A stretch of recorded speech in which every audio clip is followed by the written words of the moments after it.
Hey everyone, and Happy New Year. Before we begin today, we want to thank our newest patrons, Hannah and Charlie. Welcome to the team. Plus, a huge shout out to our patron, Nairi, who upgraded their pledge.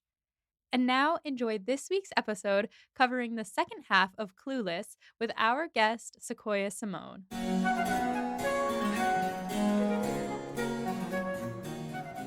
This is Becca. This is Molly. We are here to talk about Jane Austen. We are here specifically to talk about Emma!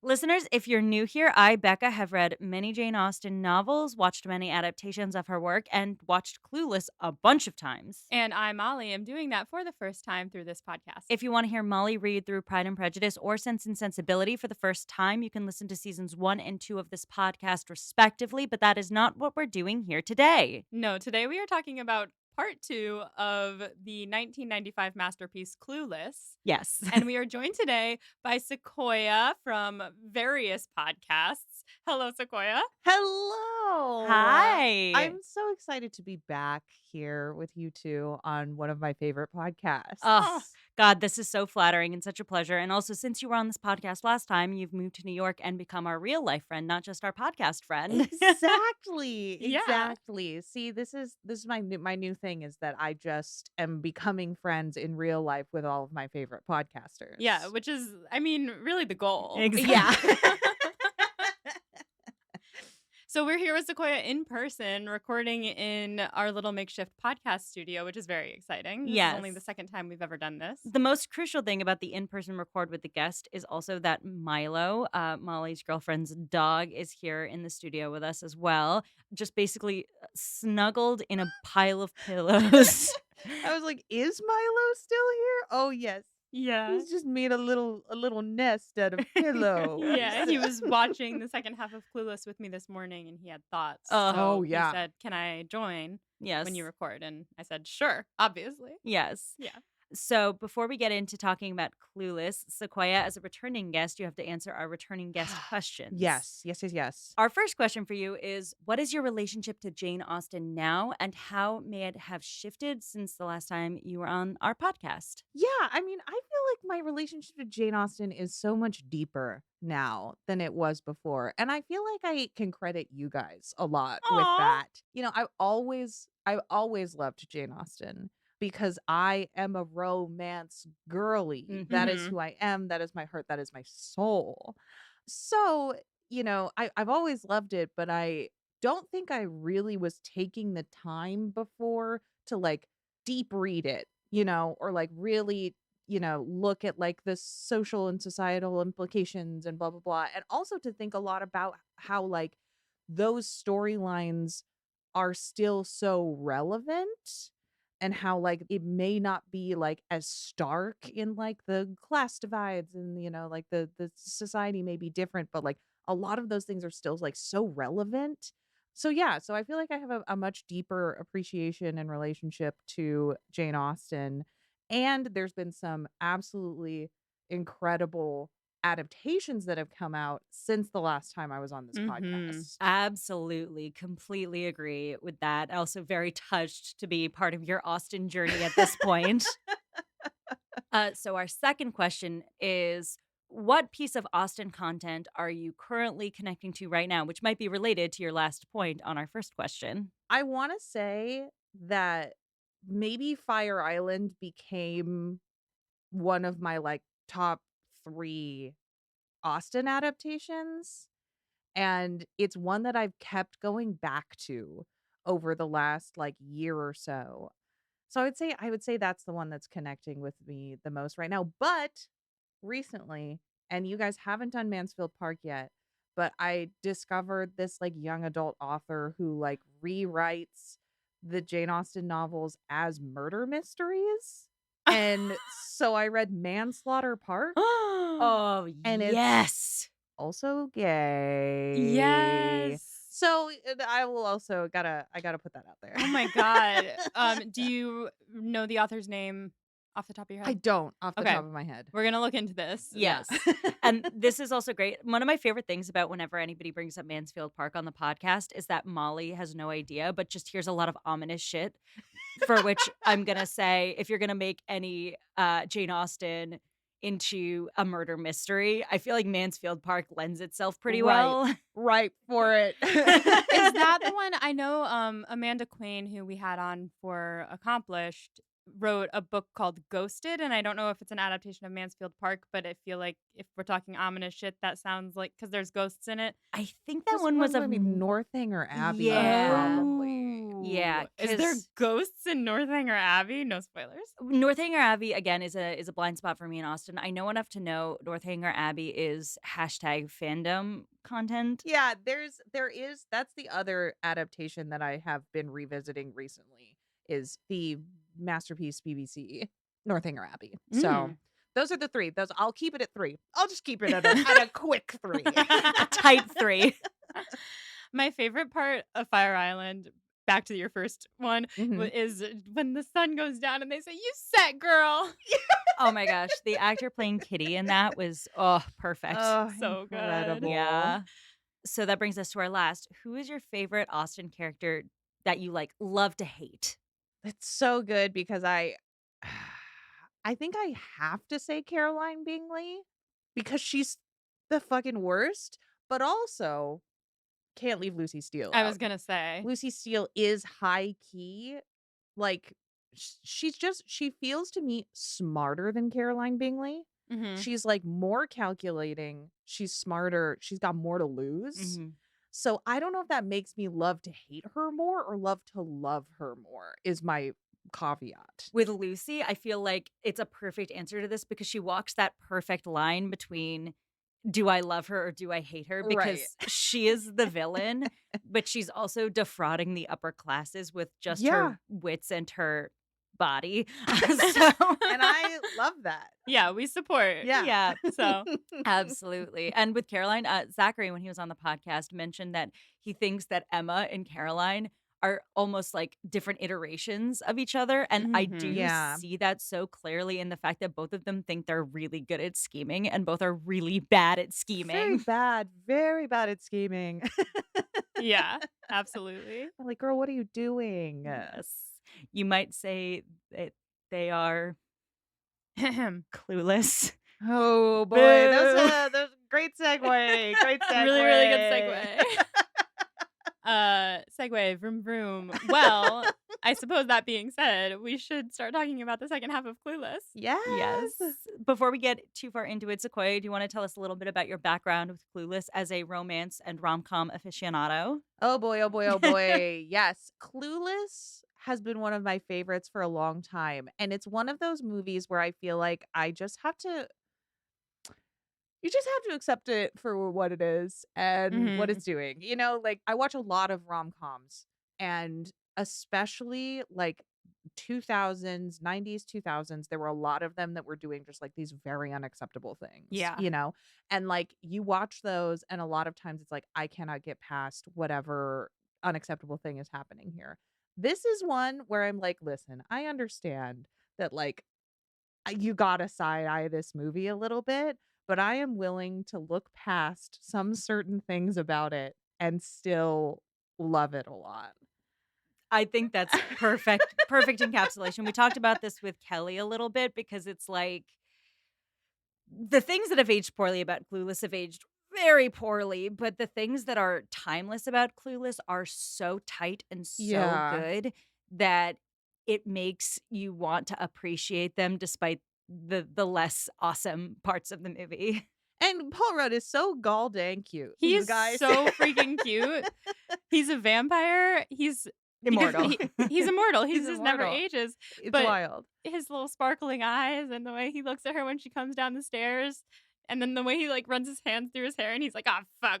I love him so much. Yes. It's so good. Yeah. So my history is that I have been watching this movie repeatedly since I was a teenage. It's actually the person. only thing you watch. You just watch it repeatedly over for and your whole over and life. over Yeah. again. And Clueless was actually the first episode of But Make It Scary. I think I listened to it back in the day because I wasn't allowed.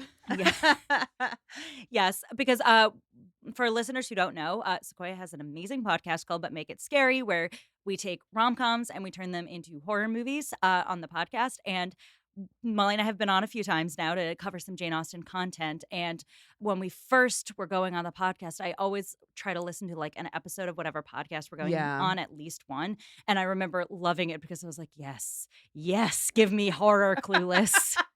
That reminds me, we didn't ask you like who you are and what you do in the podcasting world as well. So for any listeners who may not have heard you on our podcast before, Yeah. tell us what you do and who you are. Yeah, I'm Sequoia Simone. I have two podcasts. One is called Fanatical Fics and Where to Find Them. It's a comedy Harry Potter fan fiction podcast where we go deep into the historical fan fictions. We go pre 2008 is our cutoff. Our Mm. cutoff is July 2008. Oh, specific. It's very specific. It's 1 year post Deathly Hallows because we wanted to try and get some next gen in, but turns out there's no next gen Mm. in that year, which is annoying. So we may move that benchmark eventually, but we find just the wildest stuff, and we do read react on the podcast, so that one's fun. And then, but make it scary, we take rom-coms and rewrite them as horror films, so it's kind of like a dark comedy moment, and also sometimes pretty scary, I will say. Get spooky. Yeah. I will just plug shamelessly our episode on Sense and Sensibility, the like Oh, Ong Lee version, or the Emma Thompson version, because it's like I'm so proud of the story we landed on for that one. Yeah. I really remember more so our episode on Bridget Jones. yeah. Because she was like a zombie in a skin suit or something. It was like Bridget, she wasn't a zombie, she was like a lizard. She was like some sort of I was Yeah. just like, what did we do? I don't know, It was but great. It Yeah. was great. I loved it. yeah. And and we're gonna have to eventually do Emma. Oh, because absolutely. We do one after every time you're done with Absolutely. it. And Yeah. and you gotta go for Emma. Yeah, oh right. Oh right. Emma. Yes! Wow. A dream come true. A dream come true. But speaking of Emma being clueless, She is. are we ready to tackle the second half of this film? Yes. I'm ready. Are Yeah. you ready? I am so ready. Great. So where we left off is just after Ty has discovered that Cher is a virgin, and she is heartbroken about Elton at this moment. Cher is thinking about how she hates high school boys, specifically their fashion choices. And we get this nice shot of all of these high school boys wearing varying forms of the same outfit, baggy jeans and a hat. An outfit that has returned. Oh, that yeah. outfit is back. The 90s are back in general. Low-rise jeans are back. I thought those were in the early 2000s for the most part, but I guess they're like late 90s as well. Yeah. Oof. Yeah, but this like the like huge pant, it's Mhm. way back. I see Mhm. that. See those kids with that on the subway all the And time. the giant sneakers. Mm, It's like mhm. Zits. Do you guys remember the comic strip Zits? Vaguely. Wow. That's not that is a thing that is being unearthed in my brain right now. Yeah, the main character just wears these giant pants and these sneakers that are like larger than the rest of his body. It's like clown shoes. Yeah, those are back. I have to ask, as someone who is apparently not noticing this, but is the like boxers showing back? Because that was a huge thing when I was in like middle school. Guys would always want like their pants down below their butt. Yeah, I haven't seen boxers as much as like Thongs. briefs. Yeah, they're like here's my underwear and it's my tight underwear. Here's my butt. Yeah, I haven't seen like men or masked people doing it as much as young girls with their just full thongs up around their waist. Not the whale tail. The whale whale tail. Oh, back, dude. God. Yeah. Like I'm if this makes these young femme people feel like sexy and attractive, like good for them. I'm Sure. happy. I personally am getting like a fight or flight moment going. Yeah. I'm having flashbacks to Degrassi, The Next Generation. Mm. Anybody? Not me, but I do know what you're talking Yeah. about. For me, it's like I've been rewatching Buffy for the first time in a long time. Oh yeah. We're halfway through season 3, and this is where the fashion starts to go from that like really awesome like mid 90s like high pants, like big sweaters, like chunky highlights thing that I really like to like the low-rise jeans and the Mm, bucket hats and the very weird frilly tops, and I'm like, "Oh no. yeah. Oh no." It's all back, baby. It is. So Cher is thinking about how it's pointless to search for a boy in high school. The specific line is, "Searching for a boy in high school is as useless as searching for meaning at a Metallica concert." In a Pauly Shore And I'm movie. like Oh, it was Pauly Pauly Shore Shore movie? I movie. thought it was Yeah. a Metallica concert. Oh my That's a gosh. very specific thing to mix it up with. I don't know why, but in my brain, it's always a Metallica concert, but I don't know why. Is it that another line in the movie, or am I just No, completely I don't hallucinating? think so. I think you made that up fully in your own head. Oh, I love no. that. you said it with so much confidence, though, so I really applaud you. Oh my god. And you know what? Like, you weren't even gonna bring up the line. You were just gonna like let it by. And I was like, no, no, no. This is the specific line that we need to be Stop. talking about. This is it. This is the line. I've Oof. never heard of Pauly Shore,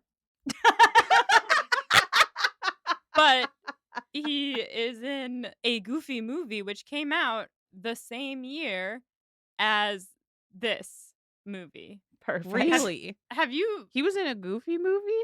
a Goofy movie? Wow. Not an extremely Goofy movie. Oh, he is in an extremely Goofy movie. He does return. He Oh my does, God. in fact. He plays Bobby Zimmerman in a Goofy movie, but what I'm really shook about is that a Goofy movie came out the same year as Clueless. Yeah, that is. There's a disconnect. There's Yeah. a disconnect in my brain. Well, yeah, I mean, Clueless has the stamp of 1995 just like on it. It's To be fair, so does a Goofy movie if you think about it. He's wearing the big jeans. He is. We're back. We're back to the giant jeans. oh Yeah. boy. But you know who's not in giant jeans? Christian. Christian enters, and Christian looks like he has stepped straight out of Greece. Yeah. He walks in, and he's giving asshole energy. Like his vibe does shift Yeah. at some point in this movie, but when he walks in, he's like, "Where should I park?" And it's like, okay, just ask where your seat is. Like, Yeah. I think they're trying to like really drive home that he's like not from around these parts. He's you from know? Chicago. He's from Chicago. Where everyone dresses like Frank Sinatra. yeah, and wears sunglasses inside. Oh yeah. Cher immediately is like, "Oh my god, this man is beautiful," and she drops a pen to get his attention. And he bends down to pick it up for her, and then he says, "Nice stems." I think we had a disagreement while watching this film as to what that was in reference to. Yes, so Yeah. let's make our arguments. this has turned into a debate. So, my understanding of this from when I was a very young child was that he was talking about her shoes because they're heels. Uh-huh. So I was like, Mm. ooh, stems, like cool shoes. And she's excited that this man understands her shoes very well and like Mhm. her love of fashion. And he's clearly more fashionable than all the other guys in her class. You know, that is a really fair reading. That does make sense, especially given that this character is going to be revealed as gay. Mhm. However, I do think he means her legs. I think she thinks that I he think means her legs. yeah, maybe he does mean shoes, and she thinks he means her legs. Yeah, because she's like, "Ooh, thank you."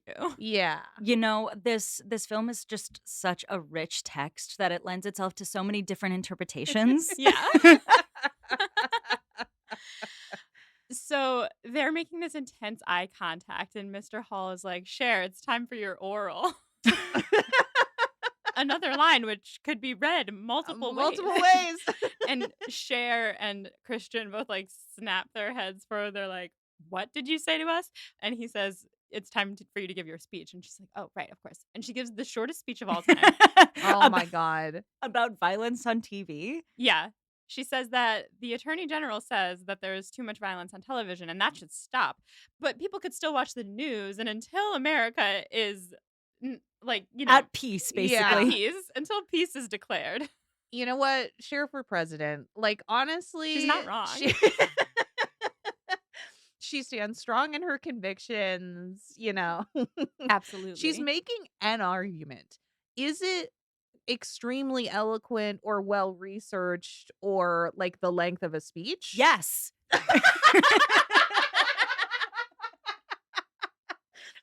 with Becca rests her case. Yeah. Yeah, Becca's a lawyer, everyone. Yes. So after the speech, Mr. Hall is like, okay. And he asks if anyone has any comments, and Elton raises his hand and says, my foot hurts. Which I think is This so funny. ongoing bit with Elton Yeah. in class is so good. It's one of those things about the movie where you're like, okay, this doesn't need to be here. Like, this could fully be gone and it wouldn't change the movie at all.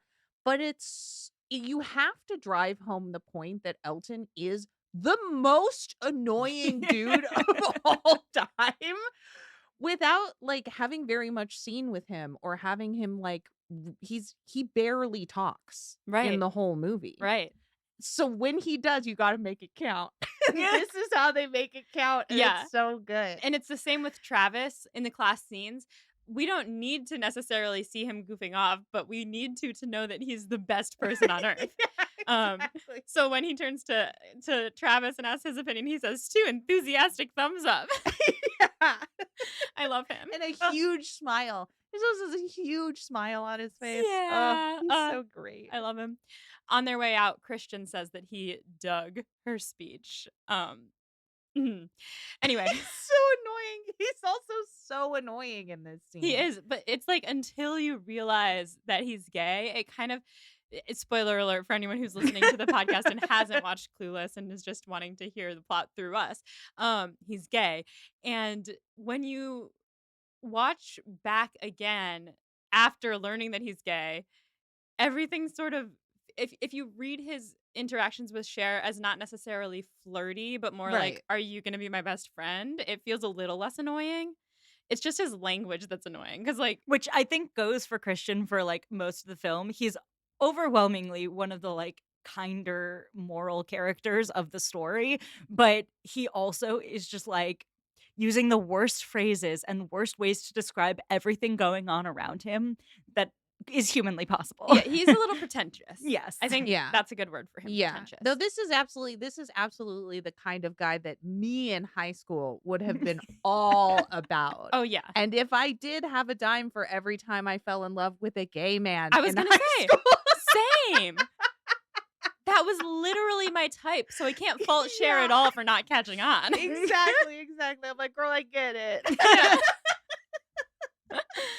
I'm glad I'm not alone in that. So over the next few days, Cher starts sending herself flowers and candy to make Christian think that she's in high demand. And I really love the way this shot was laid out because it starts with a shot of the flowers on her desk and it says Cher. And you're like, oh my God, did he send her flowers? But then the voiceover comes in and she's like, I did what any rational girl would do. I sent myself flowers. It's also just like such a beautiful encapsulation of like the different tricks and tips teenage girls use to try to attract men. Like it's so baseline that it's like, oh yeah, men want women who are desirable, so pretend to be super desirable by other men. Draw attention to your mouth so Yeah. they think of kissing you. Like Show a little skin so they think of sex. I love too that she's like, this is like so blatant. It's so blatant. And she's not even trying to be like, oh, there's like one specific guy who's like after me or whatever. She's just like, everybody. Yeah. Everybody wants this. What's weird though is that Christian doesn't pick up on her tricks. Like, does he actually think that she's in high demand and therefore think that it's safe to befriend her? Like, that's something I was thinking about this second or third watch through. So my take on Christian in this scene, we don't get his perspective, so obviously it's up for interpretation. I think Christian sees Cher is obviously the most popular girl in school. She's extremely fashionable and she's precocious in the way he's precocious. So I think he genuinely is like, this girl is iconic and I want to hang out with her. Okay. Yeah. This feels very much like the status politics of Emma, right? Mhm. Like in Emma, Frank Churchill and Emma are friends because it's like natural in the order of society.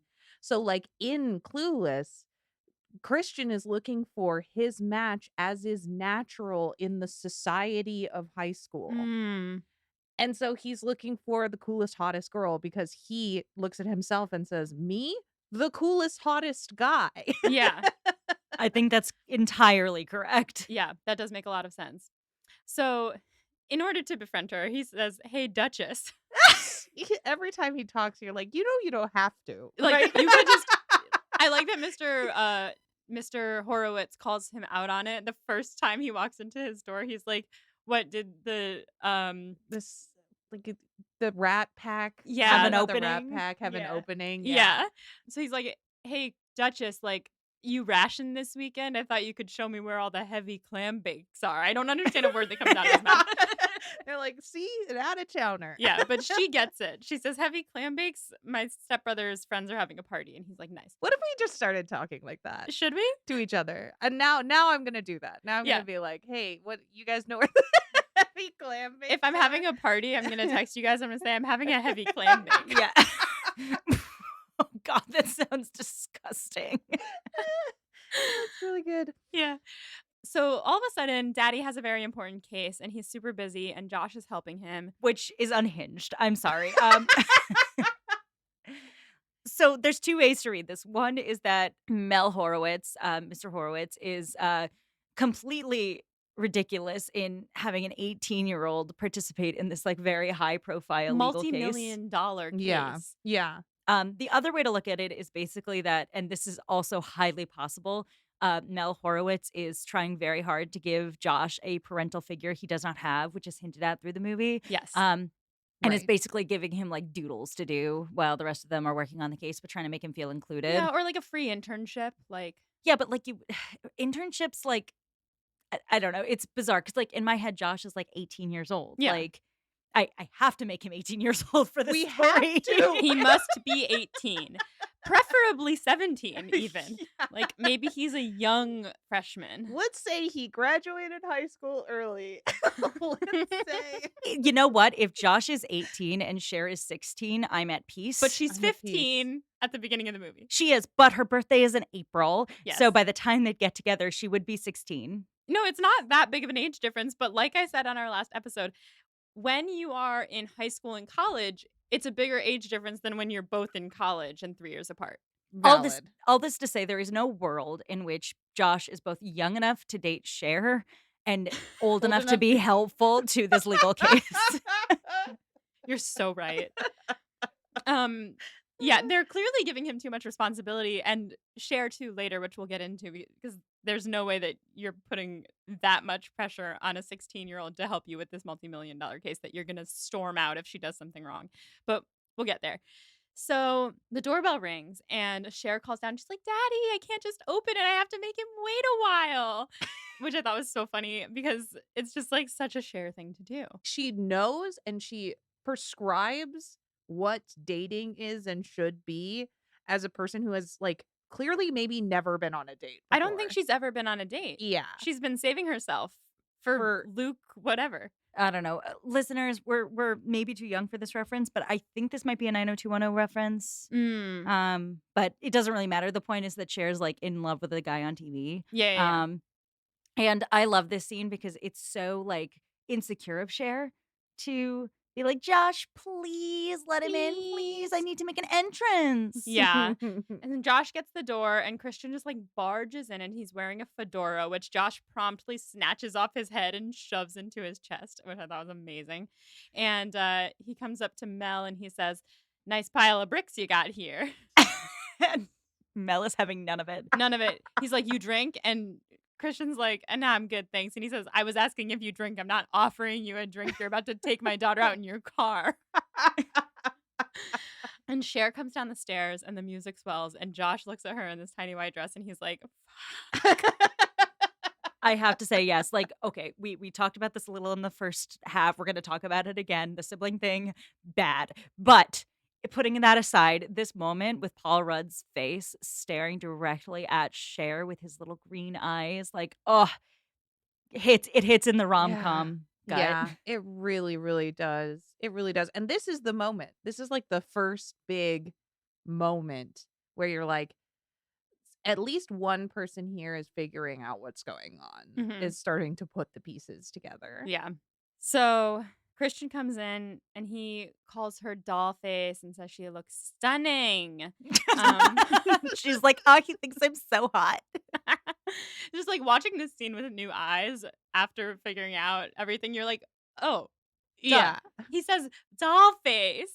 You're stunning. Like what? Okay. I mean, he is a caricature of a gay man. Yeah. But, okay.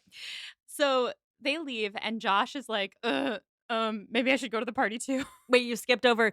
So this isn't a great moment for Josh, but he clearly he's insanely jealous of Christian because he hasn't picked up on certain facts about Christian yet, and he goes, "You're not gonna let her go out in that to Mel," which bad on Josh, very bad on Yeah, Josh. I We felt don't really love. icky watching that again today. I was like, wait a minute, don't act like you like how she looks in it. Don't be.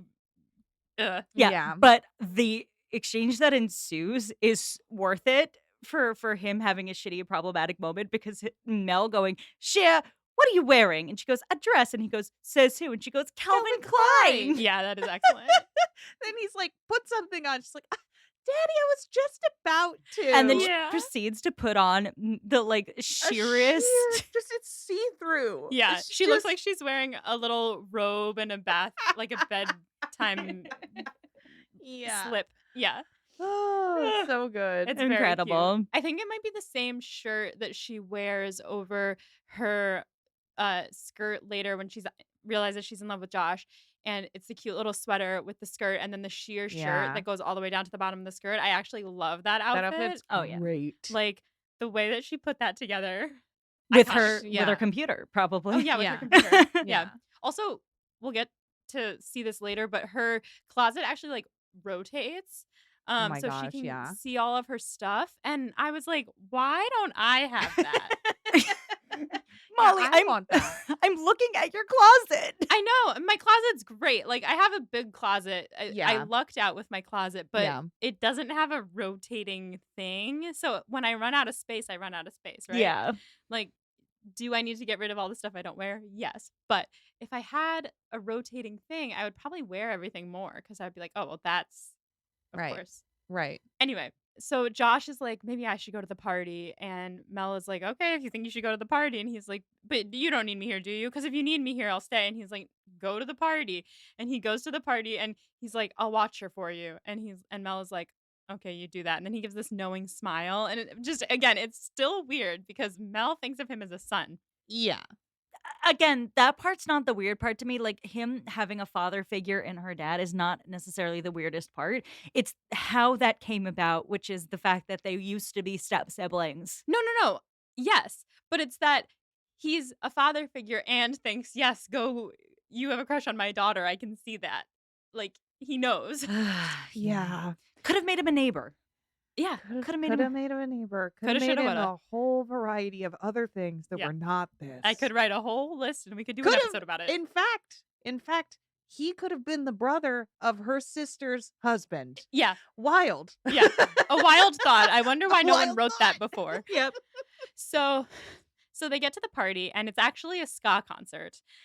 Which just I did not realize until this watch through of the entire movie. Yeah, what's weirdest is that they later refer to this party as a frat. But this is not a frat house. And frat parties are normally at the frat house. So this frat must either be extremely wealthy to have Yeah, that rented was out a my venue. thought. Yeah. Yeah. But then also it's a ska concert, which doesn't seem like Cher's genre. No, but it does seem like Josh's genre. Oh, absolutely. And it is a party, it is a college party Cher heard about through Josh. That's true. That's You're right. true. Okay, it makes sense. So from Yeah. that perspective, I get it. I do think that there's no sense in which this seems like a college party because they're, quote, charging for brewskis. It seems like a bar they went to that has a ska band playing. That was my favorite quote, and I will say it again later, but I'll get there in a minute. So they're at the ska concert. Christian is dancing like, I can only describe it as a peacock. Like he's like moving his head like a duck and he's got his sunglasses on indoors. Ty arrives and she immediately falls down the stairs. And Cher is like, oh no, are you okay? And Ty's like, that's so embarrassing. they see Amber and Elton dancing together at this party. Now, how did Elton and Amber find out about her stepbrother's frat friend's party? That's maybe not a frat, that's maybe just a bar that Right. is ska. Why are all these They high seem like schoolers ska there? people. I mean, that's a great question. I mean, it's not that rare that high schoolers would try to crash a college party. Like Mhm. a lot of New York like high schoolers, I think, try to do that at NYU all the time. So if Yeah. Josh goes to like UCLA, this makes sense. Yeah. It does seem like a weird coincidence that they end up at the same party, but it doesn't seem out of the realm of possibility. Sure. So they're dancing together, and Ty's like, shit, are they together? And it's clear that they are. And Um, Amber is wearing a tutu. Amber is wearing a tutu. Ty is wearing the cutest little overalls you ever did see. Oh my god. Yeah. Though later, Cher asks Josh if he's seen any positive improvements in Ty, and he's like, yes, with your help, she's exploring the world of the midriff, like the exposed midriff. I'm like, no, she's not. Not She's in that like outfit. fully wearing overalls. She's She's literally giving covering it. like Oshkosh Bagosh Yeah. energy. And here's the thing. I don't know if you guys talked about this in the first episode, but when we were watching the movie, at one point, like way earlier in the movie, Amber was saying something and Molly was like, "Is that Mrs. Elton?" Mhm. Because she's dressed, like, so over the top. Like, Yeah. we did talk about this a little. It's like the way that Cher and Dion effortlessly pull off this kind of over the top look, Amber does it to the extreme where it doesn't look good anymore. Yeah. Like Cher and Dion are pulling off this very specific aesthetic that is translating something to the world, and it's almost like Amber is so brilliantly costumed because it's like she's trying to copy them but with random pieces. The way I can describe it, do either of you guys watch White Lotus? Yes. Okay.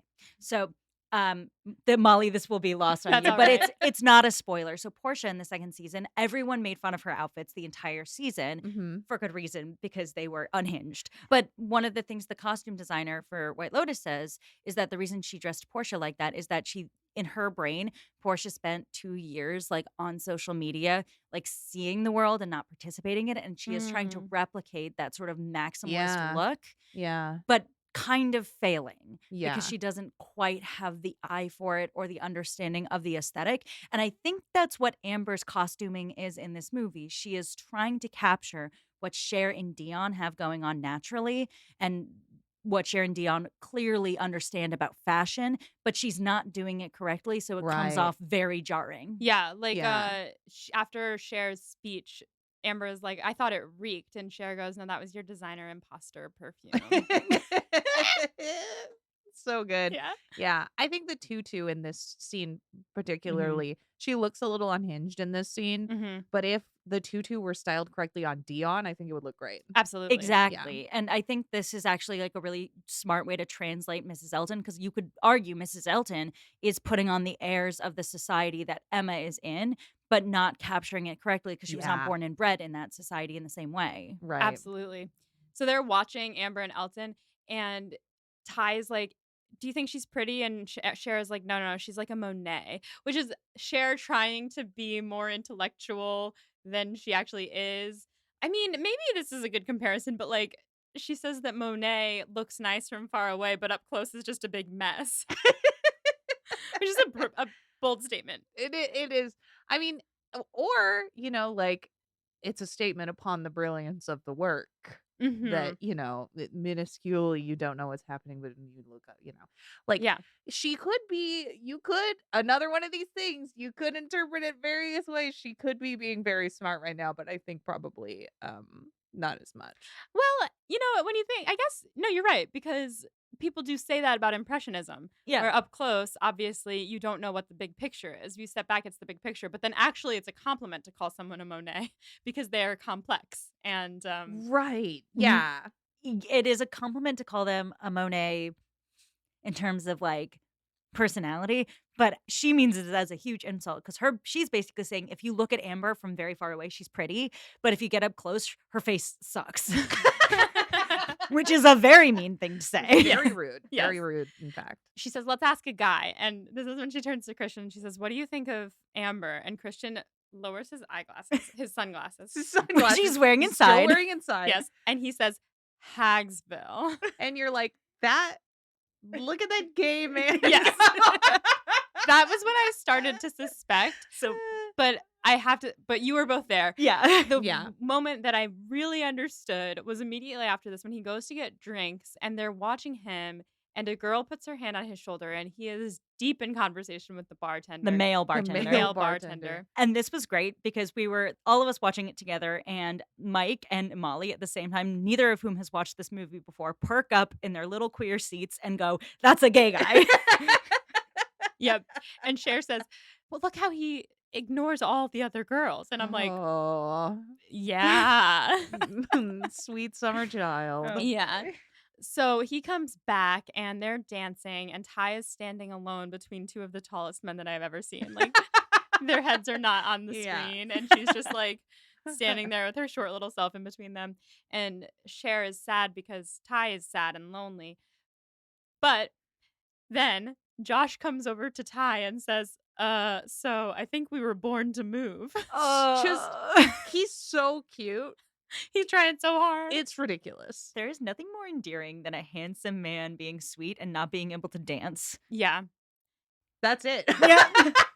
that's the whole thing. And he's just like jumping up and down, and he looks at Cher, and Cher is like so happy that he's dancing with Ty, and he gives her this little shrug, like, yeah, I guess. And he does look like a puppy. He Yeah. looks Yeah. like a puppy. Yeah. So after the party, Christian is still dancing, but it's just him. And Cher and Ty are like falling asleep, and Josh comes over and he's like, "How you guys doing? You want to go home?"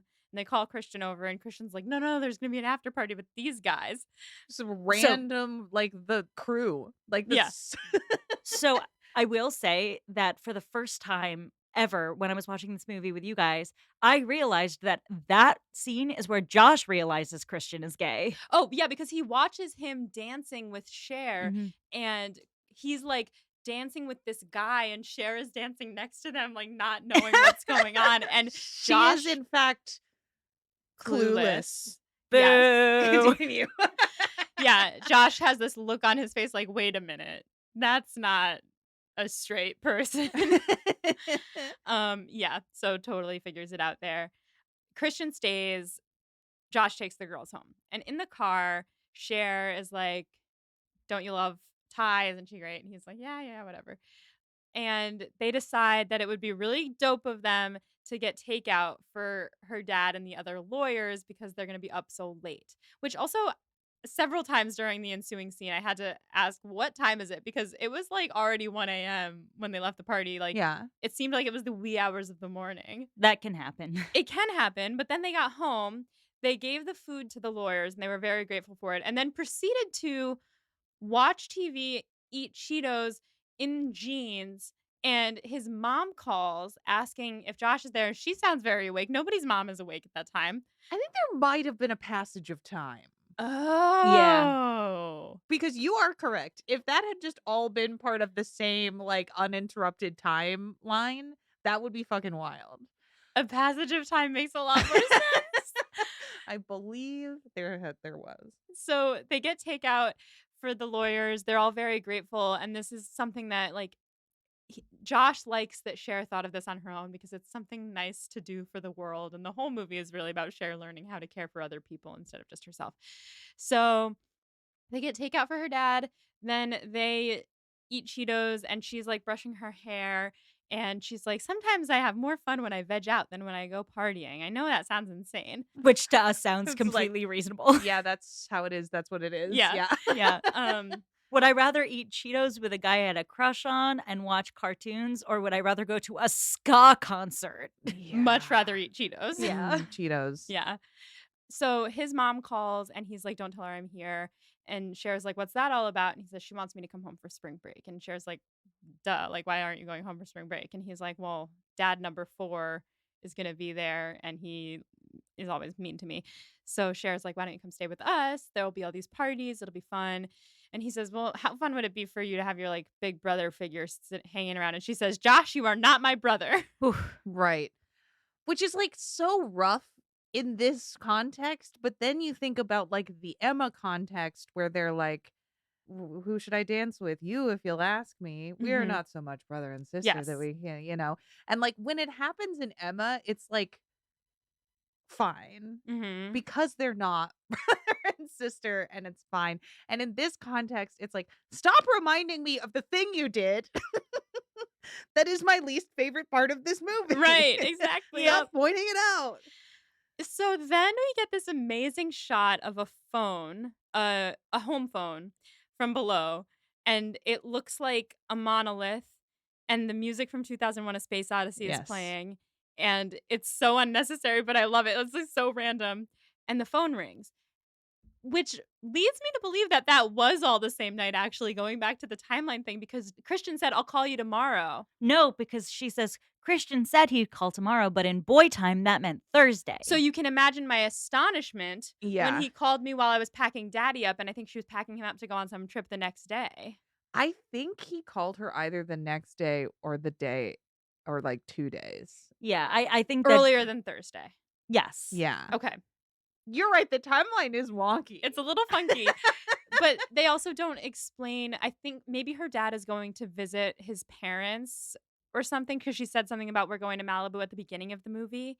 And he said, "Ugh, why?" And she's like, "They're your parents." Because they don't ever talk about where he's leaving for. Yeah. I assumed it was a business trip. A business trip? Yeah, because Okay. big case. Big case. Right. Yeah. Okay. All right. Either way, he's going somewhere. They don't really give much explanation, but she has the house to herself. And Christian says he'll come Ugh. over to watch movies. And and so she calls Dion because this is going to be the night. Um Ugh. It's just this is the part where you spend the next like 15 minutes of the movie being like, "Oh, no, no, no, no, no, no, no." yeah. I do love this part of the movie though, because again, like Cher thinks of herself as such an adult, and this moment like is really where she is most like a kid. She's like so lost in this. She is very Yeah. lost. She has to pick out the right outfit. She has to do her makeup.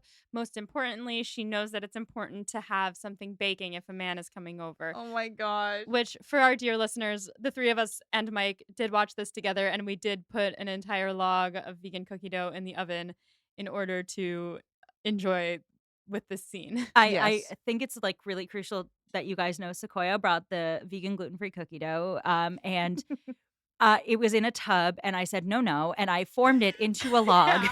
Yeah. specifically for this Just, like, movie. spooning it out onto the tray and then just like with your fingers just like creating a log of cookie dough. Now, this is amazing because I was late to the party. So I arrived after the cookie dough log had been formed, and I didn't ask, but I saw the log and I saw the tub, and I was like, this feels important. This feels like intentional. Yeah. It feels incredibly intentional. Yeah. Now, that vegan gluten-free cookie dough baked it phenomenally well for vegan gluten-free cookie dough. Yeah, and we had it, and Becca doled it out for us to eat at this specific point in the movie. Nobody was allowed to eat the cookie dough and Mike kept being like, "Now?" I was like, you'll know. You'll know. Wait. So she has the cookie dough baking, and he arrives, and she opens the door. She's wearing this little red dress, and I think he starts to notice as soon as he sees her in the red dress, but Well, I mean, in his perspective, he's like, I called my BFF. We're going to watch movies together. And she comes in wearing like borderline lingerie. Yeah. Yeah. yeah. So this whole scene is very uncomfortable for him, but I am curious how he didn't notice she was flirting with him earlier, like throughout the rest of their friendship. But it really comes to light. It seemed like she probably already had a thing going because she had all these flowers and chocolates and stuff So sent to true. her. So how was he to know? So true. So he walks in and he says, "Is something burning?" And she's like, "Oh no." And of course the cookie dough is completely blackened. And he's like, "Oh, honey, you baked." And then they walk around the house, and he's obsessed with all of the art and the sculptures. And he's like an art buff. We learned this about him. And they watch the movies, and she keeps trying to like play footsies with him. Ugh. Oh my god, it's so painful. It's so really painful. And also the movies he brought over were Spartacus, which she calls Sporadicus. Great moment. Great moment. And what was the other one? Oh. Oh no. I don't remember. I watched it twice this morning.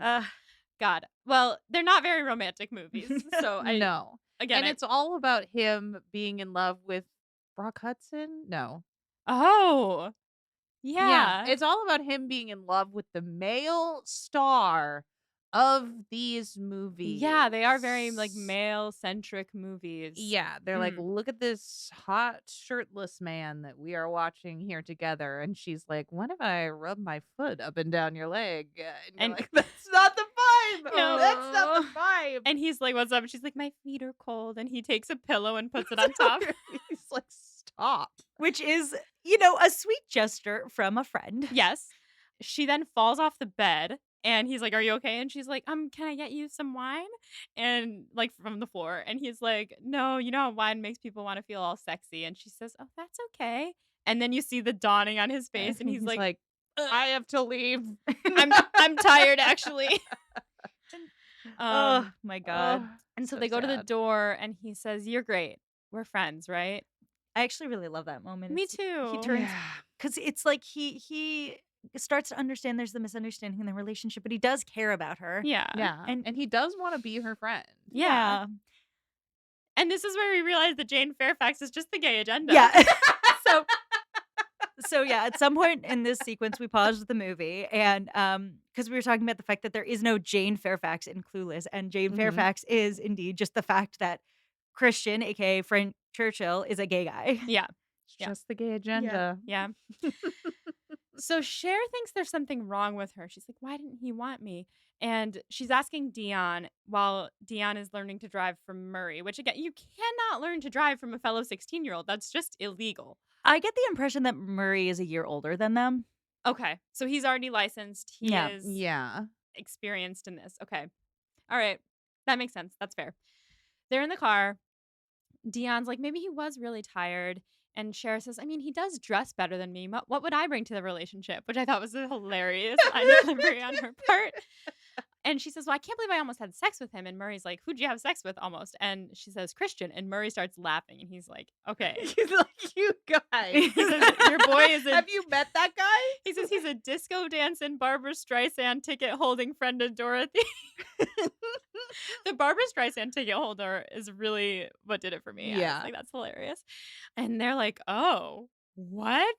And Dion is a little distracted and accidentally gets on the freeway. The scene is very dramatic. Dramatic, but relatable because I didn't want to drive on I didn't drive on the highway until I literally got a job that required me to drive on the highway. And then I said, I need to get on the highway before I get behind the wheel of a company vehicle. Yeah, from my perspective, also, like, it's not just that it's the highway or the freeway, it's that it's the California LA freeway. Yes. Which, like, if anybody has driven in Los Angeles, it isn't a place to drive. It is a place to try to not die.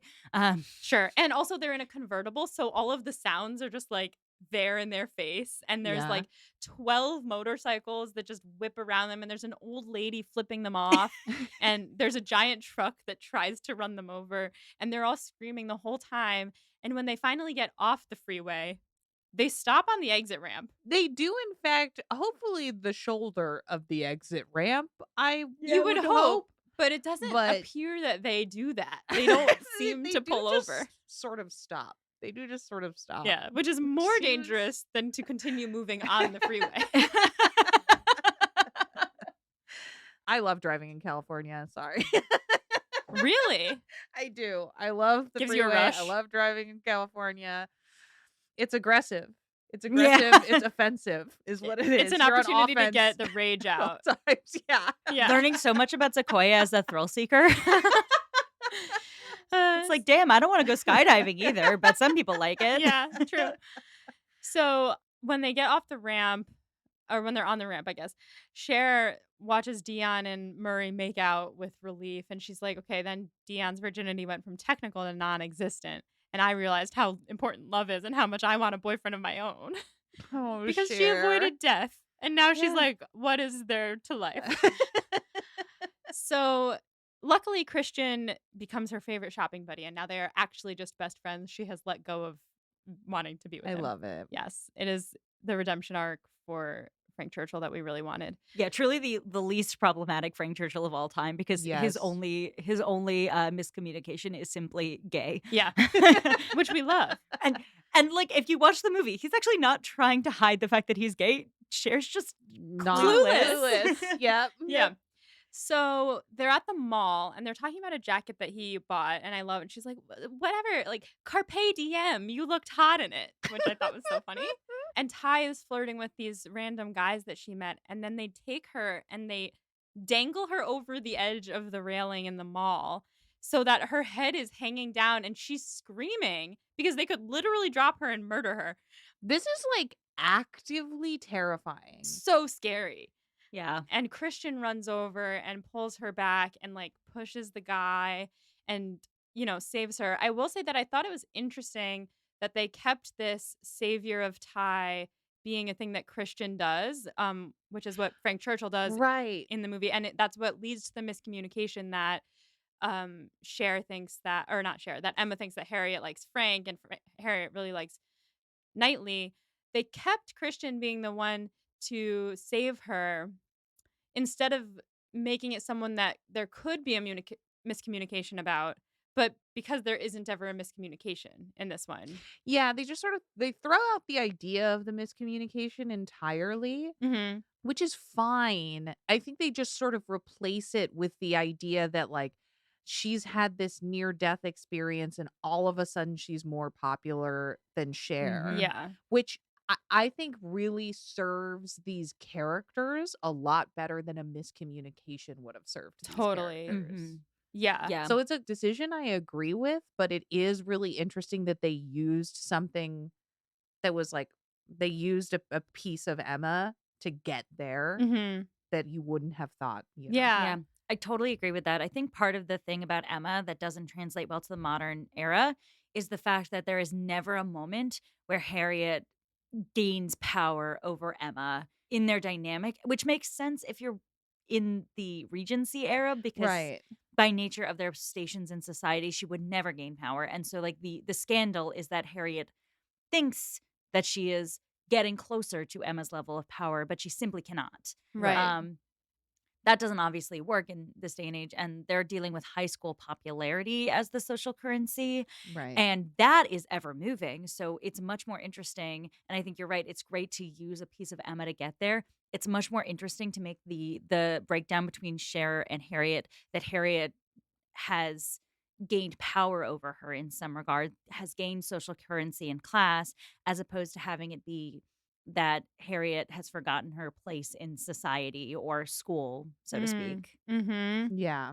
I also love that this scary experience is like actually a scary experience, whereas like in Emma, you kind of get the impression that like nothing really happened to Harriet. She got knocked over by some children. Yeah, and she was like nothing was actually ever dire, Yeah. but this one is like She literally could have died. yeah, that's real scary Mhm. stuff. Yeah. Yeah. And Cher tries to, like, when she comes over and Ty is talking to everyone about her near death experience, Cher tries to, like, jump in and she's like, well, when I was held at gunpoint, which was also very scary, Yeah. but nobody wants to hear about it because they want to hear what happened to Ty. And Cher is like, what's going on here? And also Dion is asking Ty for sex advice. And then Travis comes over. And I did note that Ty said to Dion, oh, here comes your boyfriend, which was a weird thing because what? Like, that doesn't make any sense. Did I misread that? Did someone else say it? I think they're just she's just like trying to razz her for Mm. like this guy's obsessed with you.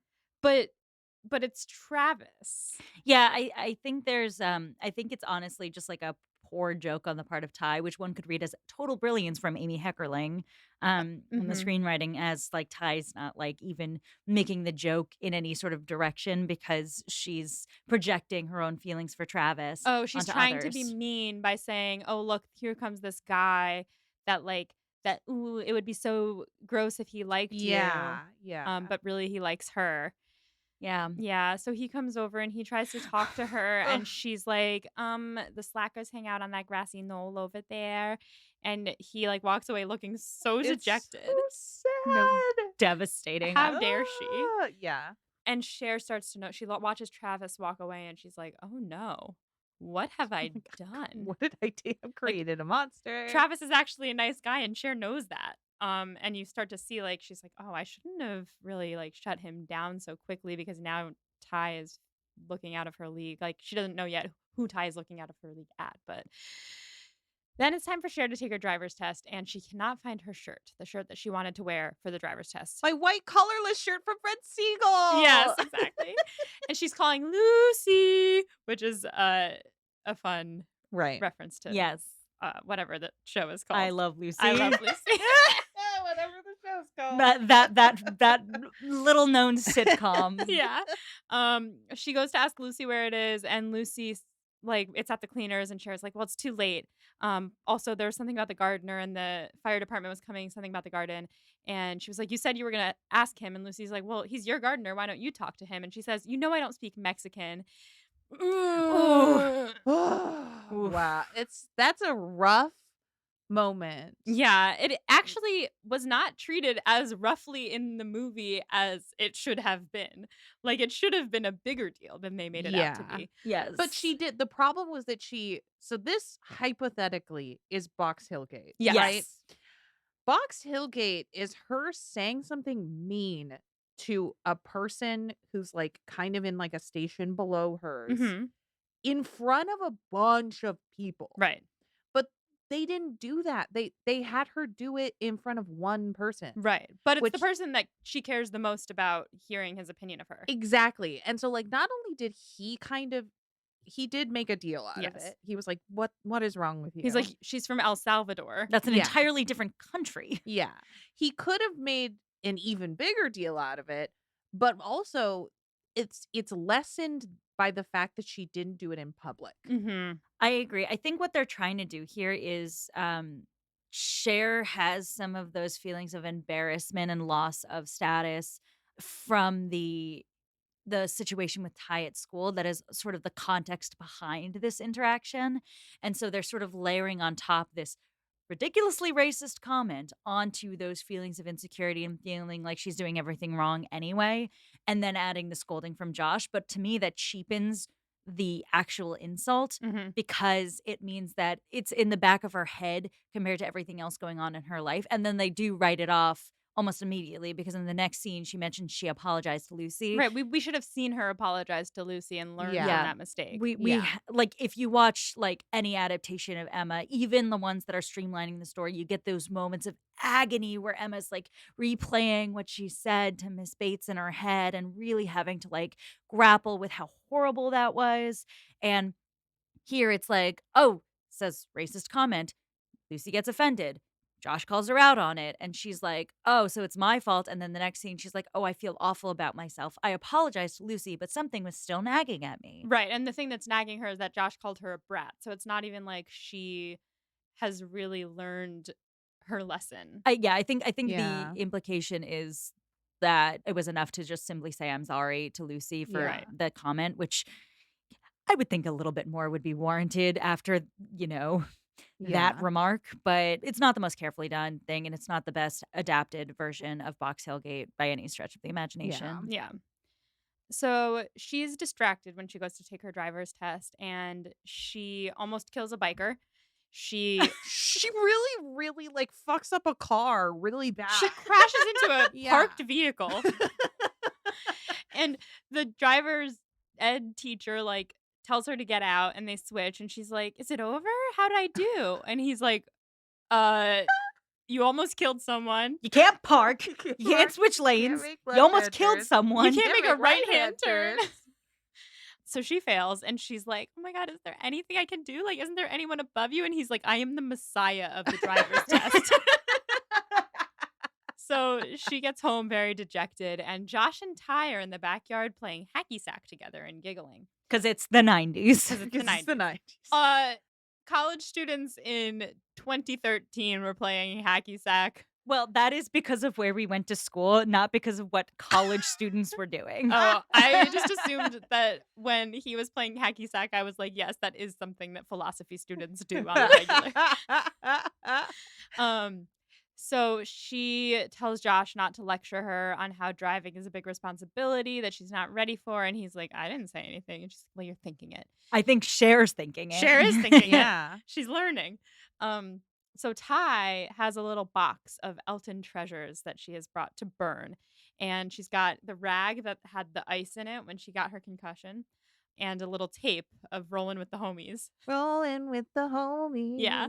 Thank you for that. Yeah. For help. And Cher is like, don't burn that. And she takes the Rolling with the Homies tape and she says, I'm really happy for you, but what brought on this sudden empowerment? Really quick side note, burning a cassette tape seems like a terrible idea. Bad idea. That seems like it would release toxic fumes probably into the room. And into one the would air. think, well, one wouldn't think, but maybe Cher is smart enough to know that. And that's why she said, don't burn that. Not because she loves the song. Yeah, she Rolling with loves that song.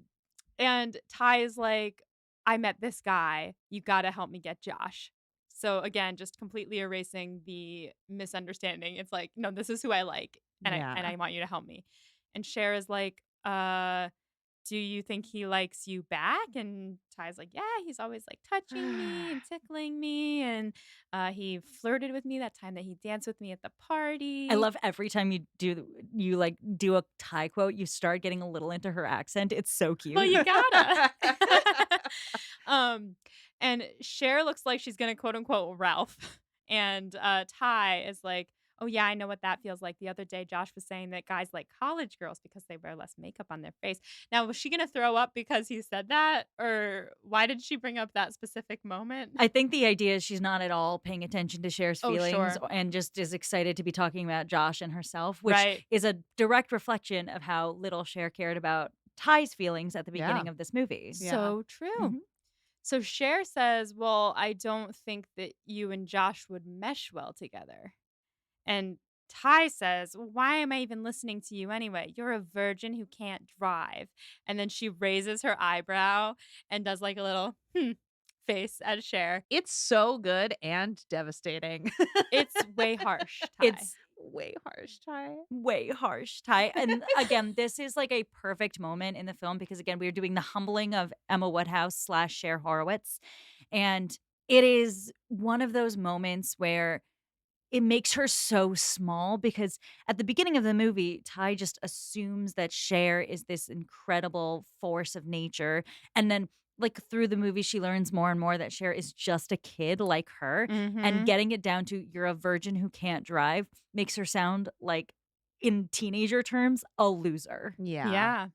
Now, when I was 15, 16, I was also a virgin who can't drive. I mean, me too. Yeah. We all were. Nobody, listen, nobody who was anybody wasn't a virgin who can't drive at 16.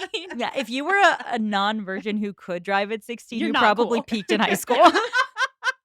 But I think that the line is especially funny because it escalates from 0 to 100 so fast. So fast. Like, first she says, oh, like, you think that I'm not good enough for Josh? You think that I'm, like, kind of dumb and an airhead because he's, you know, a smart school person and blah, blah, blah. And then all of a sudden she's just like, well, you're a virgin who can't drive.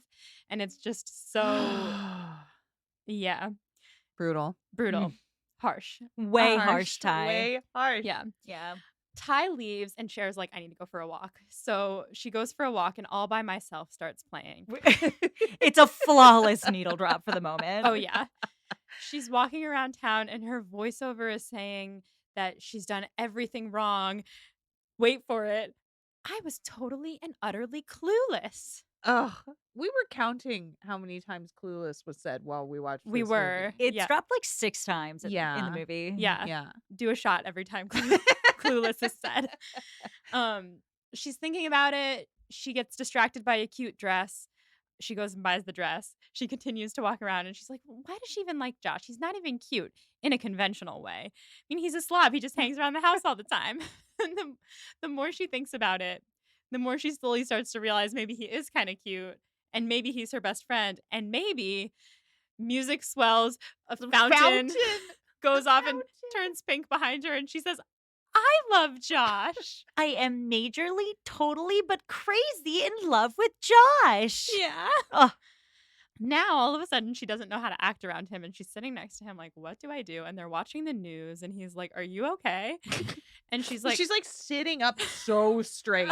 It looks so uncomfortable. "Yeah." She's like, "I care about the news." This is the most relatable Cher is during the entire movie because who among us has not realized we have a crush and then had no concept of how to deal with it? Yeah. Oh, I'm, yeah. like, hyper aware of what my entire body is doing. Mhm. Yeah. She's I'm like, "I like can't touch you now." Yeah. yeah. I once had a friend who told me that I had to tell when I had a crush, and I asked what it was because almost no one could ever tell when I had a crush, and they just went, "Oh, you're careful." Mm, Yeah. Yeah, you Yeah. just get really careful. interesting. Yeah, that sounds about right. Yeah. And Cher's like, "Well, normally I would send myself chocolates and flowers and strut around in my cutest little outfits in front of him, but it's Josh. I can't do that in front of him," which shows a little bit of growth because she realizes that those things are okay to do around people that she might not care as much about. And she sees that they're actually a little bit pointless in the grand scheme of things. And with Josh, she's like, "How do I be myself?" Yeah. She's being faced with the idea that, like, this is not a person that she wants to lie to Hmm. because some of those things, sending yourself flowers and chocolates and stuff, is like lying. Yeah, it is lying. And I think she also knows that, like, at the end of the day, Josh doesn't care about those sorts of things, and, like, And he'll it's see right He'll through it. see He'll through be it. like, "You sent yourself those flowers." She's dealing with the mortifying ordeal of being seen. Ooh. Oh, Woo! oh, Woo! Cher is being perceived and she does not like it. Oh, oh. man. So she's like stressed and she goes and asks her dad if he needs any help with anything. And so he asks her to highlight all of the September 3rd conversations. Once again, this is just not something you give to your 15-year-old daughter, but I digress. Yes. And while she's highlighting, she asks him for advice and she says, "I like a boy, but he doesn't like me back." And her dad's like, "Well, he's an asshole. Like he doesn't know what's good for him." No, but the way this is phrased is perfect because she goes, "Daddy, have you ever had a problem you can't argue your way out of?" And he goes, "Tell me the problem. We'll figure out how to argue our way out of it." Yeah. And this moment is so sweet because she's like, "Well, no, the boy is actually pretty smart. He's like one of those do gooder types." And her dad says, "Who takes care of everyone in this house? Who makes sure that daddy eats right? To tell you the truth, I have not seen such do gooding since your mother." Oh, Oh, Very it's just such a sweet and, like, that's the thing, I think, there's so much, like, daddy-daughter in Emma that, like, we miss a little bit of it in this movie, and I hmm. feel like they really bring it home here because, Yeah. like, the whole contention of that last part of Emma is just like, "I can't leave my father," and so them giving us this daddy-daughter moment is really necessary to, like, staying, true to that piece of the text. Yeah. It also shows that everyone has something that they can offer the world. And Cher is like, she wants so badly to be able to offer the world what Josh wants her to offer the world or what she thinks Josh wants her to offer the world because Mhm. she's like, "Well, Josh is going to like tree huggers club or whatever it was, tree people. And he does this and that and like I should be helping, I should be doing more." But she has her own little ways that she helps people. She takes care of her dad, she runs their household. She tells Dion to take out her nose ring when she has allergies. I think where we get the impression that, like, and this is kind of one of those beautiful moments where, like, a lot of Emma, the book, is like the humbling of Emma and bringing her back to earth and like making her aware of the people around her. But one of like the realizations in Clueless, which is really lovely, is that like we've been seeing Cher as this popular, self-centered mean girl this entire movie, but if you look back at the movie, she is taking care of her friends and her family through the entire movie as just like part of her instinctual way of being. I think what's so nice about this movie and Cher Horowitz is that she's actually not a mean girl. Like she's not like Regina George. She's not constantly putting people I mean, she starts out a little bit putting people down and like thinking that everyone has their place in school and you have to stick to your lane, but she's Yeah. not actually like mean to people in the same way like in classes and stuff. Everyone seems to really like her and I think that she has good intentions. She's just as we've said, Right. clueless. She's only mean to Amber, and I'm kind of okay with that. Yeah, well, Yeah. yeah, We should all be mean to Amber. yes. fuck Amber. She indeed deserves bullying. So, Cher is inspired by her conversation with her dad, and she decides to give herself a makeover, except this time it would be a makeover of her soul. And she starts thinking about all her friends, and she's like, well, Christian finds beauty in everything. And you see them at an art museum together, and Christian like telling her about the art. And she says, Dion and Murray are so sweet to each other when they think no one's watching. And you see them like giving each other a sandwich or something. And it's like, okay, they fight in public, but when they're just by themselves, they have like this really beautiful thing. And she's like, so there's a little bit of good in everyone. What's the good in me? And she decides to help out with the Pismo Beach disaster relief team, which is not a real disaster. We did Google it. Okay. Okay, good. Yeah, It's- I didn't know. It's not a thing that happened. She starts giving away all of their stuff. She like goes into their pantry and is like taking the caviar out, and she's got all of her clothes. The skis are my favorite. She walks out with the skis, and her dad's like, I don't think they need your skis. And she said, Daddy, some people lost everything. Don't you think that includes athletic equipment? So good. So good. And when she's walking away with the skis, her dad turns to Josh and is like, this is your influence, isn't it? And Josh like gives this little smile to himself, like, oh, It's so cute. he's so proud of her. At the like drive to get everything donated, Travis comes up. This is my favorite part. He has a box with his bongs in it. And he's like, I don't need these anymore. And I wanted to apologize about your shoes. And she's like, those are so last season. What made you even think about them? And he's like, oh, I joined this club and there's all these steps. And she's like, are there 12? And he goes, that yeah, how'd you know? And she goes, Lucky guess. He's so like happy and proud of himself, and he's like, this clarity has really like improved me with my skating, and I joined this amateur skateboard league. Will you come on Saturday and watch us? And she's like, okay, which is so sweet. So sweet. I'm so proud of Travis. Yeah. honest to God, I know Josh is like the proverbial dreamboat and played by Paul Rudd, but can we all agree that Travis Birkenstock is delivering dreamboat behavior in this movie? Yeah, actually, if I had a crush on anyone in high school, if it wasn't Elton, it would have been it probably would have been Travis regardless, and Travis would have ended up being gay just by coincidence. It's like a transitive property. Yeah.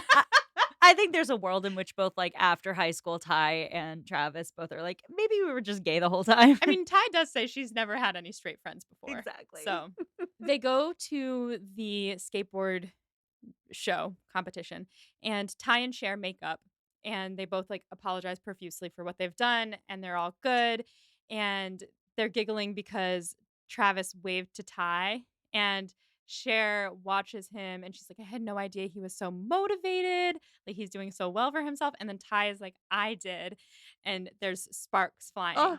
And Cher knows that Josh is now out of the picture, although Ty does not say that. True. I think the implication is in the narrative that like Josh is out of the picture, and we are led to believe that Cher has like seen Ty and Travis at this point like kind Flirting. of get together and stuff. Yeah. Okay, good. And Ty does say like when Cher is like, I should have been more supportive of your feelings for Josh, all Ty says was, you're entitled to your opinion. But like in a way that implies that she doesn't actually care. Mhm. So we can expect that Josh is out of the picture. Cut to Cher and Josh helping her dad's assistant or lawyer friend associate. Yet again, more lawyer things that shouldn't be foisted upon children. Yeah, Definitely should not. here's the thing about being an adult. I was watching the scene, and I think the guy who was there with them is supposed to be like a younger lawyer at the firm, and I was like really relating to him in this moment because like as much as I root for Cher and Josh, if I got saddled with like sitting with two teenagers flirting with each other while I was stressed at work, I would be livid. Yeah, I mean, he Yeah. should be livid, but he should be livid at Mel for allowing these kids to Yes. work on the case. Like, it is not their fault that they're there. To be clear, it does not excuse his blatant misogyny that pops up. Yes. But it is just like one of those moments where I was like, if I were working on a case and there were two teenagers sitting by me and just flirting with each other and pretending to know about the law, I would be like stewing in my own rage across the table from them. Yes. So Cher is wearing braids, like 2 braids, and Josh is wearing a hat, and he's like, "You look like Pippi Longstocking," and she's like, "You look like Forrest Gump," and then he takes off his hat, and she takes out her braids. It's very cute. It's very cute. And the lawyer guy asks where the August 28 files are, and Cher is like, "Oh, I think I checked them for the September 3rd conversations, and then I divided them into 2 piles." And he's like, "Nobody cares about September 3rd," but like her dad did specifically ask her to do that, so like I would also have made that mistake if I, was supposed to check for September 23rd. Clearly the rules, the parameters were not set very well. The moral of the story is don't have your teenage daughter do legal work. Yes. Yeah. For you. Of course. He gets mad and accuses Josh of playing footsies with this dumb kid, and he storms out and he's like, "I'm taking a sick day." And Josh turns around and sees Cher sitting on the stairs, and she also overheard that guy thought they were playing footsies and flirting. But she was like, "Do you think I really ruined the lawsuit?" And Josh is like, "No, it's going to be fine. He shouldn't have blamed you for this." Like, and imagine saying we were, Again, this is a great moment because I think, again, it makes Josh seem really young when it Mhm. happens. Yeah. Because he doesn't know how to, like, talk to this girl he likes. Yeah. His sister. Becca. Becca, I'm sorry. It's about to happen and you can't bring You it up. can't do that right now. I didn't write the film, guys. Ugh. I didn't do this. So Cher overlooks the imagine saying we were ... and she says, "Yeah, like this case has been a big deal for you." And he's like, "It's been a really good learning environment, learning experience." And he's like, "But you don't even want to be a lawyer. Like you should have fun, go shopping." And she's like, "Oh, you think I'm just a ditz with a credit card?" And he's like, no, you're young and beautiful." And she's like, "You think I'm beautiful?" And he says, bleh. He says, "You're gorgeous, but I mean, that's not why I come here. This is a really good learning experience for me." And she goes, "You said that already." And She's like, she's got this look in her eye at that point where she's like, it's in the bag. yeah, she's like, "This man is falling all over himself." Yeah. And he's like, "Well, it's for, I come here for Mel. Like, he's the only one who cares about me." And Cher says, "That's not true." And he says, "You care about me?" And then they kiss. And I will say he's stumbling over all of his words. It's almost as if he loved her less. He might be able to talk about it more. Oh,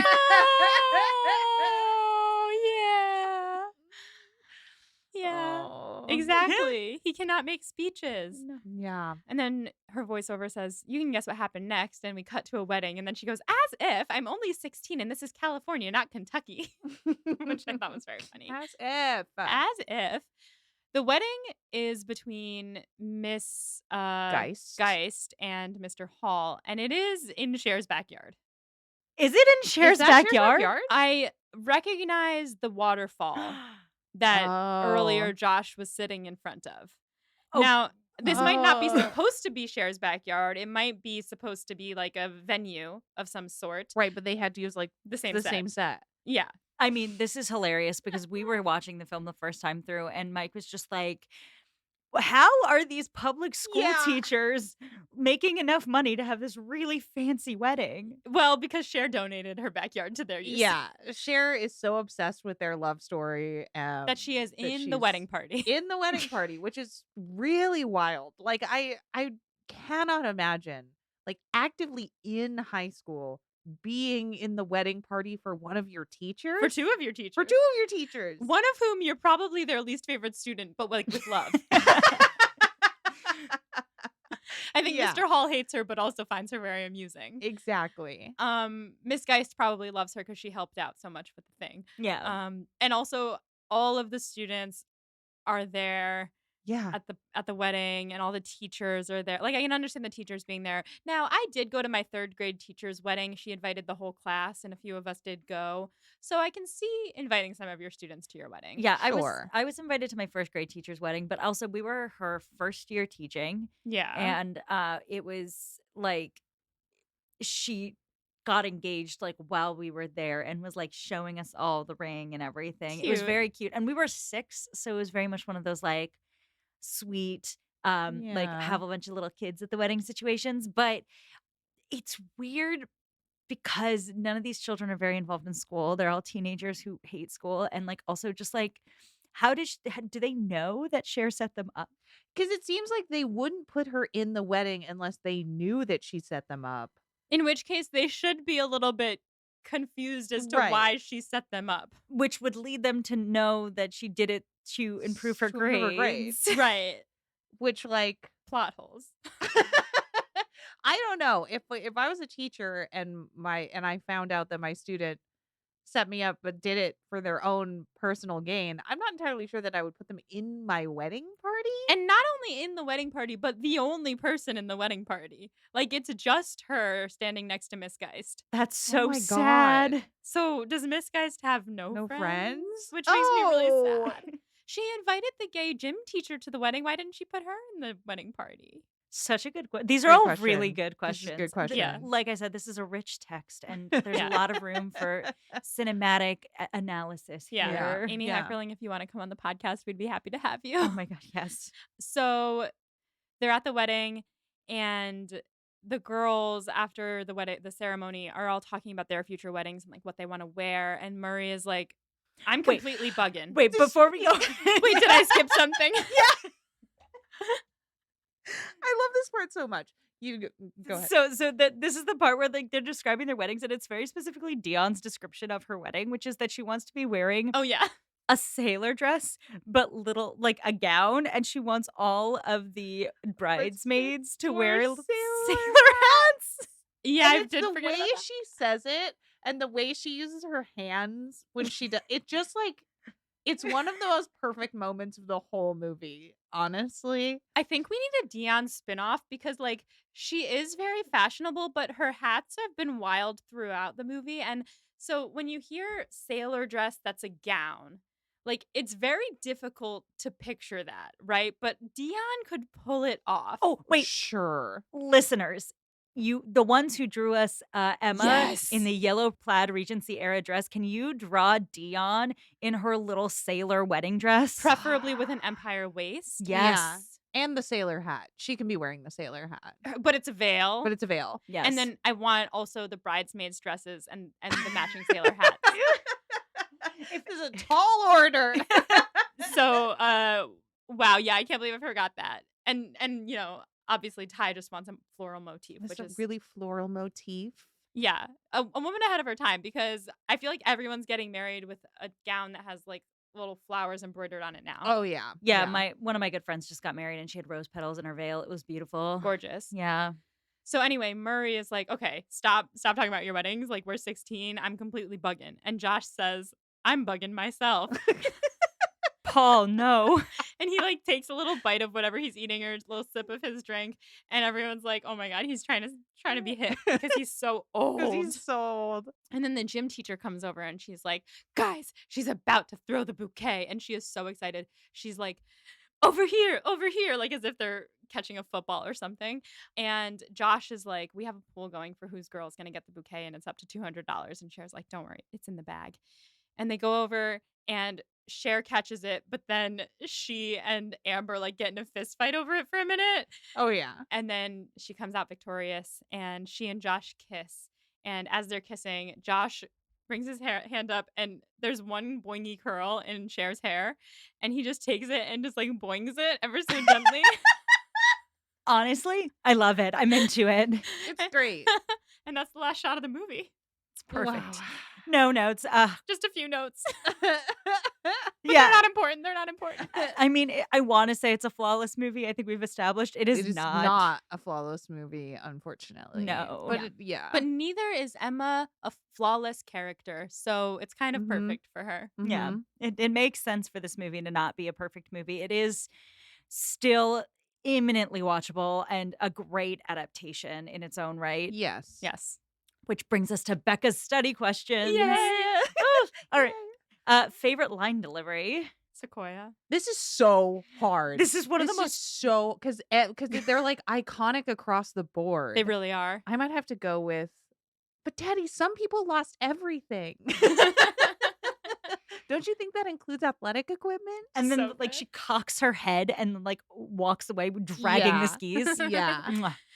Mwah. Okay, so this is Christian when he says, I sunglasses tilt down, Hagsville. Get this, they're charging for brewskis. That's really good too. So good. I know it's been brought up 1,000 times, but I have to give it to what is the most iconic line from this Yes. movie. You're a virgin who can't drive. Ugh! Yeah. Like, Yeah. cannot go unmarked. Listen, someone had to say it. Somebody Yeah. had to do it. Someone had to do it. Yep. So then, notable changes from the book Emma. God, there are so many. I think that I'm gonna have to go with, because I think they fumbled it, Box Tailgate. Yeah. Mm. Mhm. It feels like such a necessary point in the plot for Emma to do something that makes Mr. Knightley be like, "What is going on with you?" Mhm. You know? And they fumbled it in a way that makes it so memorable and visible as a change. Agreed. Absolutely. I think for me, in this half specifically, it's going to be that there isn't a miscommunication between Cher and Ty about who Ty likes, because there isn't Right. the opportunity for Ty to like Christian because she knows that he's gay, and also that was just it was never even brought up as an option. And I think that you're right; it is a good change, and it's just a big change and something that does change the whole Mhm. trajectory of the movie and a lot of the relationships because like Emma and Harriet's relationship shifts around that miscommunication, but it doesn't have to for Cher and Ty. Yes. I have to give it again to the largest change, which is the lack of Jane Fairfax and the fact that she is, well, she's there, but more as just a thin layer of gay pride over the movie. Yes. Um, yeah, I think that the use of making Frank Churchill's story one not of deception and a secret engagement to a woman far lower than him in society, but far better than him in sort of Character. character. Yes, Yeah. exactly. And changing that and making it the miscommunication that our Emma misses is simply the fact that he is gay. It makes Frank Churchill's character so much more likable. It makes Yeah. him a not complicated good character. Mhm. Which I mean, on some level, I do love dissecting whether or not Frank Churchill is a full villain or not. But here, he's just not a villain. He's just living, laughing, loving with a bunch of ska bartenders. Um, Yeah. so yeah, I think the lack of Jane and making Jane Fairfax simply the fact that Frank Churchill is gay is definitely a notable change. Yeah, absolutely. Yeah. Worst part of this movie. Mm. I mean, come on. It's the worst part of the movie is undeniably that he's her stepbrother. Yeah. But if we're like focusing in on this second part of the movie, now I feel that I've already used up It can Fox still Tailgate. be step siblings. It gets Yeah. because it is sort of undeniably the worst part of the movie. Yeah. And somebody's got to say it. Yeah, I think that it was present in the first half, it's present in Present the in the second second half. half. It's still bad. I still hate Unfortunately, it. present through the whole movie. Yeah. It is the most baffling choice they could have possibly made to Yeah. capture this sort of close, familiar relationship. I don't know who decided this was the correct way to do this. The screenwriters. Yeah, but in my head, I'm like, maybe one of the producers was like, "Yeah, let's make him a brother." I don't know. Yeah. Well, that guy sucks. Yeah, I'm going to just put that down. That is obviously the worst part of this movie. In a movie with other flaws, for sure, but I think the stepbrother thing is just so glaring that it became like one of the most talked about things about this movie. I would also give like a runner up position to the fact that I did promise Kelly that Josh gets better in the second half, and I did forget that he is weird and possessive when she's going out with Christian Oh, at first. yeah. Mhm. Yeah. So I also say it takes Josh way too long to become dreamy in the movie. Yeah, I mean, Sure. Paul Rudd is always dreamy aesthetically. Yes. But later in the movie when he's sort of talking about, like, his insecurities and how, like, he's a little lonely, and like confiding that in Cher, and also like being sweet with her, doing takeout with her, joking around with her. Like you see why she falls for him. Yes. But they like spend a lot of time making him a little too ugh at the beginning of the movie. Yeah, because he's a college boy who Yeah, thinks he's Yeah. smart.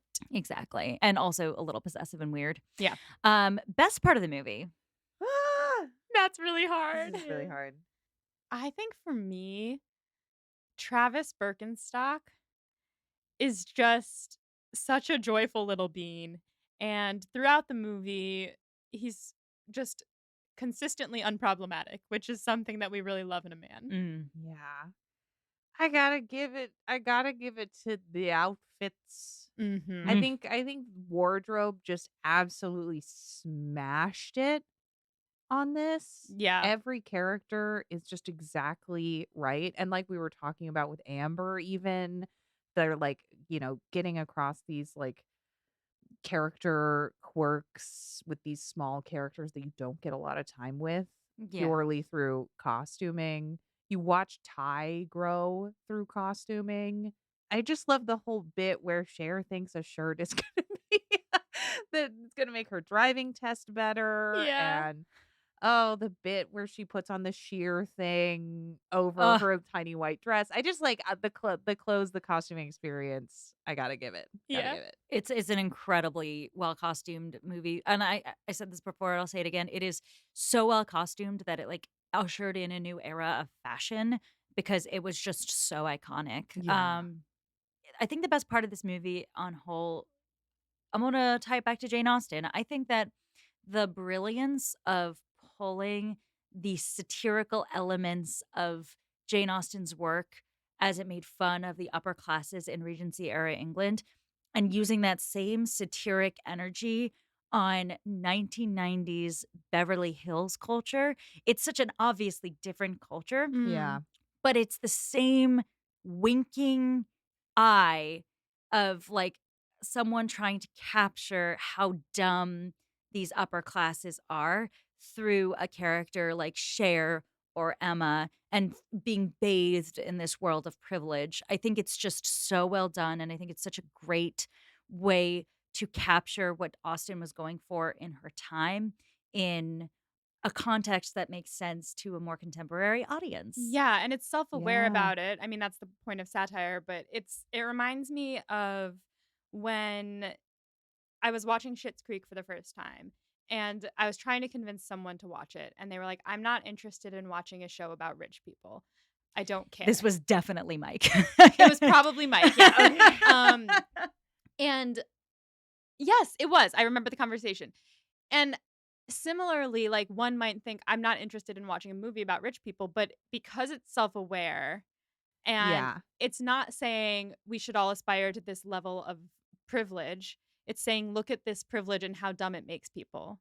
And Schitt's Creek isn't saying that it makes people dumb, but it knocks the characters down a peg and they are like, "Oh, I have to exist in this other world that I'm Yeah. not used to." So, very different But it like plots. highlights the ridiculousness Yes. and like how much you can get away with being ridiculous if you are a wealthy person. Mm. Yes.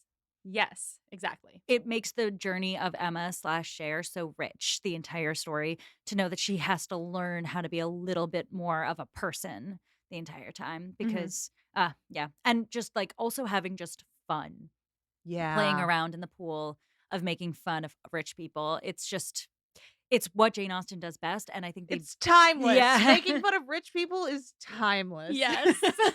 and I think the best contemporary Jane Austen adaptations refuse to lose that edge of class commentary. And I think Yes. this one is a great example of that, like done very well. Mhm. Who wins the movie? I think Travis Birkenstock Gets the girl, He gets the sober. girl. He has growth Ugh. and he has dreamboat energy. He Yes. does. I'll also give one to rest in peace Brittany Murphy. Mm. Yes. She is so adorable in this. She has some of the greatest line deliveries. She really amps up the campiness of the film in general, I think. Like she and Cher both are like very over the top in the way they speak and their performances. But I just like want to give one to her. She is also a fairly unproblematic character. She's just a little stoner. She gets to hopefully like well, now she's going to be with someone who's sober. So maybe she won't go back to being a stoner, um but she gets to like enjoy the skate park and like do the things that she wants to do. And so she also has growth. And I think that Brittany Murphy gave a very lovely performance. Yeah. I agree. It's an incredible performance from Brittany Murphy. I'm going to give it to another incredible performance, and I said this before, I'll say it again. Alicia Silverstone So good. So good. delivering one of the most iconic rom-com performances of all time. Yeah. So good that I think it's like it's almost too good because it's become so synonymous with the actor, but she just delivers an incredibly nuanced and vulnerable performance of a character that is not easy to perform in any regard. Yeah. And Mhm. I think the movie rises and falls with her performance. And I think we talked about this. The movie has aged interestingly because it has aged half badly and half incredibly. And I think that the Yeah. movie in general aged like it becomes a still watchable, enjoyable film every time because Alicia Silverstone carries it on her back with her commentary and her brilliant, specific performance as Cher Horowitz. Yeah, the way Yeah. that she says certain words is just burned into Mm. my brain. Not only just as if, but like there's so many good ones that's it's hard to choose, but like the random insertion of words that are out of her vocabulary. So I was like totally bugging. Yeah. She's one of those characters who like she walked so characters like Elle Woods could run, you know? Yes. Yes. It's very like her walking down and being like as if is very like I object. Yes. You And she know? even says I object at one point. She Yeah. says, I object. When were these alleged tardies? And then when he tells her when one was, she says, Mr. Hall, I was surfing the Crimson Crimson. Wave. Why can't I say it? I was surfing the Crimson Wave. I had to haul ass to the ladies. I had to haul ass to the ladies. Like I Ugh. just it's so good. She's so good. And she actually looks kind of like, and I've said this before, I'll say it again, a combination of Meg Ryan and Reese Witherspoon. Yep. Yeah. Like if Wow. they had a Facetune baby. Yep. She's incredible. Incredible. So good. All right, listeners, that concludes our coverage of the movie Clueless. Oh my god. We did it. Sequoia, thank you so much for joining us. Do you want to tell the people where they can find you? Yes, absolutely. Thank you so much for having me back. Yes, the people can find me on either of my podcasts, Fanatical Fics and Where to Find Them, or But Make It Scary, wherever pods are cast. You can find me on Instagram at Sequoia Simone or on TikTok at Sequoia Simone. Listeners, for next time, we are going to be doing a little special coverage of an adaptation of Emma that is in book form. We're going to be covering Emma of 83rd Street with the authors themselves. So if you haven't read it, we recommend picking up a copy. We're going to have a little bit of a spoilery discussion. But if you don't care about the spoilers, then you should absolutely listen. Or if you're lucky enough to have read it already, you're just really going to enjoy the conversation we have. But until next time, stay proper. And don't let a 16-year-old help you with a multi-million-dollar lawsuit. Yeah, don't do it. It's great advice.